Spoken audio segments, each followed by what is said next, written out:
All cats gather around the tall rock for a clan meeting. She called out, her tail wrapping around her pelf. Lodgkit, you are now of age of an apprentice. 6 moons. You have shown courage and kindness throughout the whole clan, giving everyone a smile when they see you. From this day on, you'll be known as Lodgepaw, and will be training by my side from now on. I will pass everything down I was taught from my own mentor, she purred. She lifted her head and smiled at the new apprentice. I don't believe you will. Clan meeting dismissed. Please go to Growl's tail for patrols. Her tail flicking. Hello, enjoying yourself? She purred. We may start tomorrow morning. Get used to the new den. She chuckled. He'd nod before bounding over towards the den, flicking his tail and yowling, see you then. He'd make his way towards the den, taking in all around him. The leaves, the flowers, all the stones already felt like home. He'd slowly settle down. The den wasn't as soft as the nursery, but he didn't mind at all. This was a new start. His new life. He'd stand up, walking straight to Lodgepaw, looking at him. Hey, freak, he growled. You were going to be the best warrior. He growled, giggling. He paused for a moment, not sure how to respond. He'd ask, tilting his head. He'd sigh. He shouldn't let an angry cat like this get the most of him. He'd shake his head. No use in staying all sad and down. He's going to start training today. How could he be sad? She'd sigh, walking up to Dovestar as she promised that Snowvale can go into training with each other. Let's see how these unworthy apprentices do. You two already met before, but Lodgepaw, this is my dear friend Snowvale, she purred. She'd sigh. Let's see how Lodgepaw does now. He might do horrible. He'd try not to snarl. This cat was just too rude. He'd take a deep breath. Well, what are we waiting for? She sighed, impatient. She glared at Snowvale, trotting over, hoping the two would follow. Oh, slow! Come over here! 1 point for speed. Let's see how he does the rest of the training. He'd finally catch up to them, out of breath. Hey, can we pause for a moment? He'd huff. She sat down, looking over at Lodgepaw. Of course, we're already here. She pointed to 4 trees. Oh, Dovestar, your apprentice is exhausted and weak. You should probably throw him in the barn, she'd snapped. She'd look at 4 trees. When do we get a good warrior who knows their place? It looks amazing. His eyes would grow wide. I've heard of this place. She grabbed some dirt below and threw it over at Snowvale, giving a slight glance before it faded away. This is where all 4 clans meet up, shockingly in peace. 4 trees is just a dull camp. Worse than Windclan, I say. Gatherings are stupid. It's just like she stopped when Dovestar threw dirt at her. He'd look to his mentor. Really? He'd meow. When can we meet at this place? The ancient Windclan tradition of flinging dirt instead of solving your problems. Bold. She rolled her eyes, not paying much mind to the she-cat. She'd drop it, but the argument wasn't over yet. She'd sit growling. Anyways, Lodgepaw. But yes, all 4 clans meet up. We speak about our clan's situations. However, if you are in a gathering, never, and I mean never, tell another clan cat about our problems. They will most likely use it against us. She mumbled, looking at the 4 trees area. He'd sit in silence. A lot of information for a young cat. He'd nod. I can't believe this. Dovestar stood up and trotting over. Let's head to the barn, she purred, looking at Lodgepaw.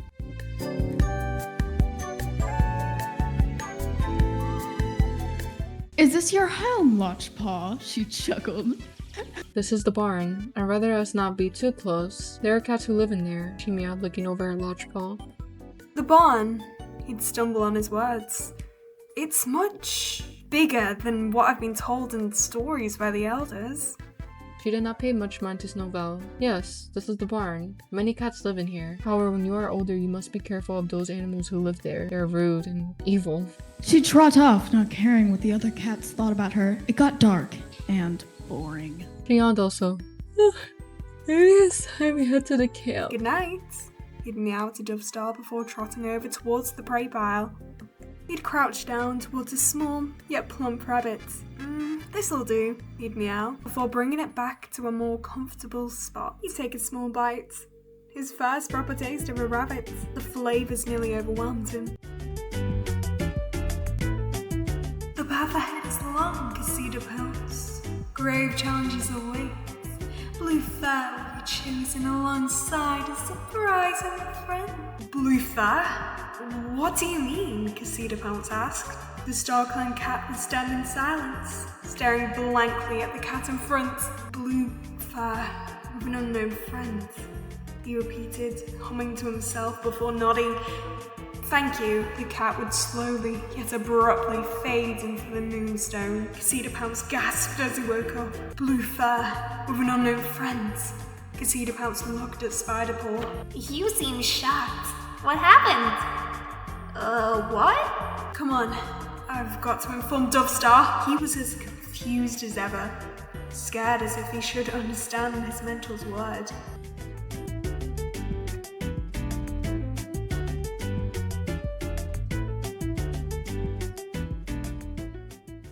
Casita Pounce hummed, poking into the leader's den. Dovestar! She purred out, looking over at the feline. I got a word from Star Clan. Casita Pounce started. I see. What was the message about? She questioned. Blue fur? What could that mean? And a friend?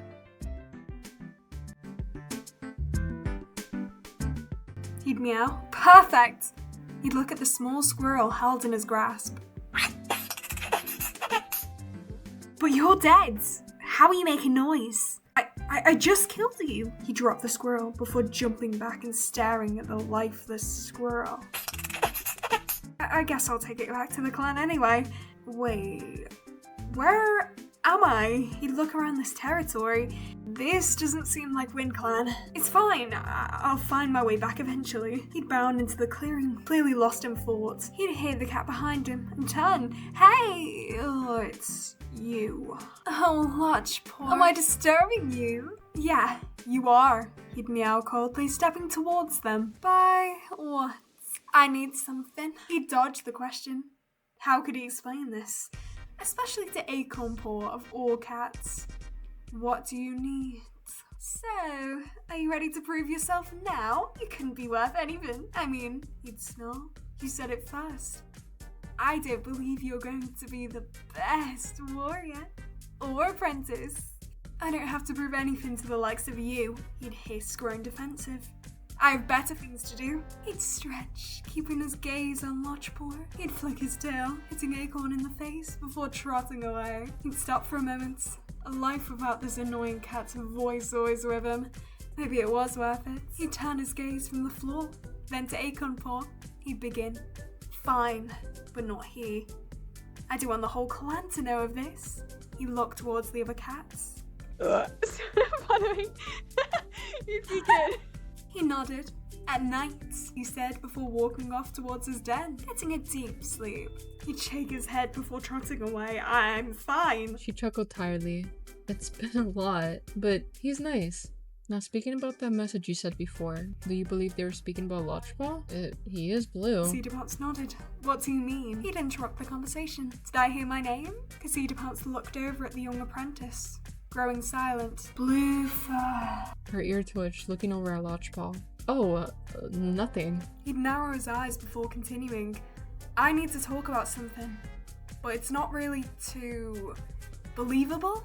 He'd meow, looking to his paws before fiddling with the ground beneath him. He looked at Cicada Pounce. It's best we speak in your den. He'd look around, hoping no one heard. He'd follow behind them before stopping and looking at them both. Lodgepaw, may you tell us what you saw? He'd go to speak, then stop. How could he tell them? They'd think he'd eaten some rotten prey. Well, he'd begin, looking towards the medicine cat. It's hard to explain, but he checked to see if anyone was listening. She felt the light come within the den, awaiting. I was out hunting and I met him. He gestured towards the prey, as it lay silently in his jaws. Casita Pounce tilted his head. Him? The squirrel?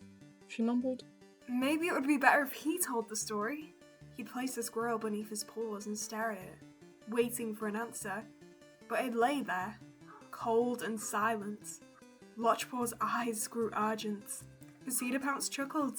Kit's imagination, say. He turned to Dovestar. He'd stare at the lifeless prey. Say something! He looked towards the two cats. I promise! It talked! Dovestar was quiet, looking down at the very much dead prey. Cicada pounced.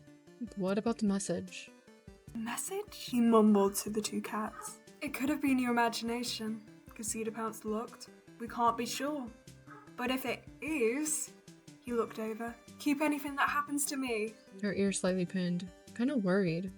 He'd narrow his eyes. What message? I deserve some explaining. He'd meow. You're too young. Cicada pounced looked to the moon. And we can't be sure. So you're saying just because I'm young, I'm still using my kit's imagination? He'd spit, clearly frustrated. She let out a sigh. Maybe when you're older, Witchball. Calm down. Cicada pounced pinned her ears back. Please, StarClan, a sign. He'd spit before trotting out of the den.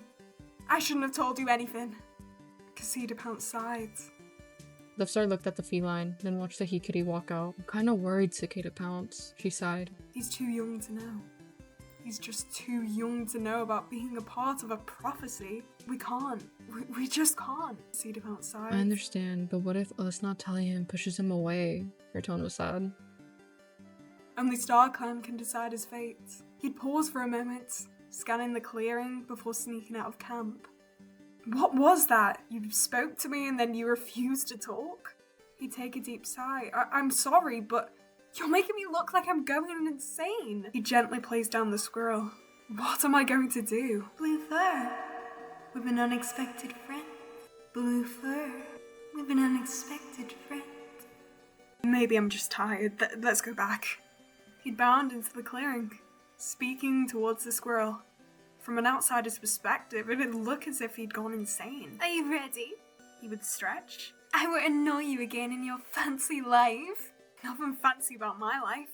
But at least I enjoy it instead of being horrible like you. He'd snap, pinning his ears. He'd giggle. And where do you want to do it? He'd narrow his eyes before scanning the clearing. I know a place. He'd turn before cantering away. He'd turn towards the cat. Go on then. Let's get it over with. Alright then. He'd unsheath his claws to get ready. He'd place the squirrel down gently before facing Acorn, ready to fight. He hissed, crouching then pouncing on Lodgeball. He'd snarl, throwing his paws at Acorn, scratching his stomach. He'd see an opportunity to pounce. He'd jump to his paws before pouncing on the tom. He'd lift his paw, ready to swipe, before thinking, what am I doing? He'd look at the cat beneath his grasp. He'd begin to slowly get off them, then going towards his squirrel, picking it up and backing away, looking at what he's done. He took the chance and would leave a scar on his shoulder. He'd hiss, growling, how dare you? Learn how to know if someone wants to distract you. He'd hiss, leave it at this. He'd limp towards the clan, not responding to the cat's response. This was not a win for you. This was our first and maybe last fight. He'd wince from the pain as he looked towards the med den. Now, how do I explain this? It's too busy, and I wasn't exactly meant to be out. He sighed, then began to trot away. I'll just sleep, he thought.